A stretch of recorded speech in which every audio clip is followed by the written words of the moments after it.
Hello everyone, আমি সুস্মিতা বর্ধমান থেকে।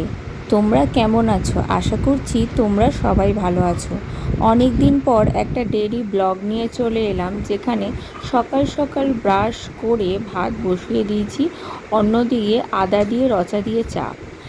আর বাইরের ওয়েদারটা তোমাদেরকে একটু দেখিয়ে দিই। আগের দিন রাত্রি 2:30টার সময় অনেক বৃষ্টি হয়েছে, কিন্তু সকালবেলা উঠে ঝলমলে রোদ।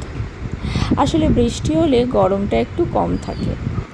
আর এখানে আমি ডাল সিদ্ধ করে নিচ্ছিলাম, ডাল উতলে যাচ্ছে সেটা তোমাদেরকে দেখালাম। আর এই যে আলু ঘষে হবে বড়া, আজ বৃহস্পতিবার তাই নিরামিষ। ডাল ফোড়ন দিয়ে দিয়েছি, আর তারপরে আলু ঘষে তার মধ্যে বেসন দিয়ে ছোট ছোট করে একটু আলুর বড়া করে ফেলেছি। আর অসময়ে ফুলকপি আনলে যা হয়, কী করতে হবে, রান্না তো করতেই হবে, তাই টমেটো, আদা, জিরে আর লঙ্কা পেস্ট দিয়ে ভালো করে ফুলকপিটা করে ফেলবো। কিন্তু এই যে ভাজাগুলো তুলে নিচ্ছি, এরপর কড়াইতে মশলা দিয়ে তারপরে আলু আর ফুলকপিটাকে ভালো করে রসিয়ে কষিয়ে নেব। এ দেখো কষানো হয়ে গেছে, এরপর দিয়ে দেব জল। আমার ভিডিওটি যদি তোমাদের ভালো লেগে থাকে তাহলে অবশ্যই লাইক, কমেন্ট, শেয়ার করতে ভুলো না। সবাই ভালো থেকো।